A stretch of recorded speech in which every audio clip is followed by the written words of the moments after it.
काय झाले हो तुम्ही कांदे बिंदे काढून मोकळे? आमचे तर अजून तसेच पडलेत, बयाच भेटाना. आमचे आधीचे होते म्हणून जमलं भाऊ, नाही तर आमचे तेच हाल झाले असते आता. हा ना राव, आम्हाला आधीच लावली होती पण ते आमचं कपाशीचं रान मोकळं झालं नव्हतं, त्याच्यामुळे लेट झालं ना. आता तेच बघायचंय असं. मजुराच्या भरोश्यावर शेती नाही करायची आता, घरी जेवढं होईल तेवढंच करायचं. काय मला मजूर भेटत नाही त्याच्यामुळे मला वायाला जातो. हो ना. हॅलो, तात्या बाय भेटेन का तिकडे कांदे काढायला? नाही नाही, इकडे कायचे बाया, आमचीच कांदे झालीत काढायचे, अजून आम्हालाच भेटाना. बाया भेटाना ते ते आबळ येतय. काही काही ठिकाणी तर पाऊस झालाय ना, आपल्या इकडे जर पाऊस आला तर लय पचक होईल. हॅलो अण्णा, बाय भेटेन का तिकडे कांदे काढायला? नाही नाही, इकडे काय बाया नाही काय नाही भाऊ, मी चालूय गावात बाया पाहायला आता.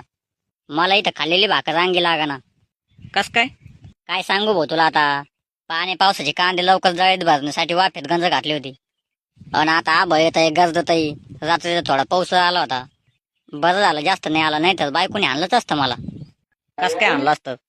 बायको म्हणत होती आपण पोळी टाकू कांद्याच्या, म्हणजे जरी पाऊस पाणी आलं तर झाकून टाकता येते. पण मी म्हणलं वाफ्यात गंज घालू, 8 दिवसात कांदे वाळते ना आणि जाळी भरून टाकू लगेच. तेव्हा वातावरण चांगलं होतं, पण आता लयच आबळ आणि तेव्हा झालंय. हा ना राव, उन्हाळ्यात कुठं पाऊस येत असतो का? आता कधी काही होतंय, लोकांच्या वागणुकीत चांगल्या नाही राहिल्या. ते आहे म्हणा. बरं बरं चालतंय, पाहतो आणखीन फोन लावून कोणाला. हॅलो भाऊ, तुमच्या तर कुठं युपीची का बिहारची टोळी आलेली म्हणतात कांदे काढायला? हा आलेली ना. कधी होतील ते मोकळे? आपले काढायचे होते कांदे. 10-15 दिवस नाही मोकळे होत अजून ती. कस काय? एवढे कांदे काय तुमचे? आमची एकच एकर होते, पण आमच्या पाहुण्याची 5-6 एकर. चायला मजूरच कामलेच अवघड झालं भाऊ आता. हॅलो शेठ, काय चाललंय? शेट कांदे कापूस झालेत, मोबाईल माझ्याकडे आहे. तुमच्याकडे कस काय आज मोबाईल त्यांचा? 4-5 दिवस झाले तेव्हापासून कांदे काढायला बाया बघत होतो, पण काही एक बाया भेटली नाही. त्यामुळे मग आम्ही दोघांनीच नावाचं बायकून केली चालू घ्यायचं कांदे काढायला, आणि त्या ते तीनदा मोबाईल बघत होती, त्याच्यामुळे घेतलं हिसकून मग माझ्याकडे.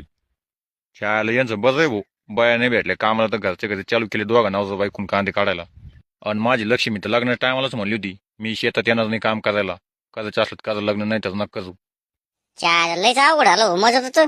पहिले काय असं होतं का, किती का लोक भेटत होते का आम्हाला, बळच विचारित होते येऊ का कामाला म्हणून. ते जेवढे म्हणते तेवढे रोजंदारी देऊन सुद्धा येत नाहीत आता. काम करायची मानसिकताच नाही राहिली आता, फुकट खायची सवय लागली. फुकट खायची पण, आणि आपल्या गावाला टोळ्या बाहेर गाव जातात कामाला, त्याच्यामुळे खरं आपल्याला बाया भेटत नाही. हा ना राव, हे आपल्या गावातले बाहेर गावात टोळ्या जाते का, ते बंद करायला पाहिजे ना आधी गावकऱ्यांनी. आता ह्यो विषय मी ग्रामसभेतच मांडितो, की आपल्या गावातल्या बाया बाहेर गावाला कामाला गेल्या नाही पाहिजे. जर गेल्यास तर त्यांना दंड वगैरे काही ठेवावा, अशी मागणी करतो मी ग्रामसभेत आता.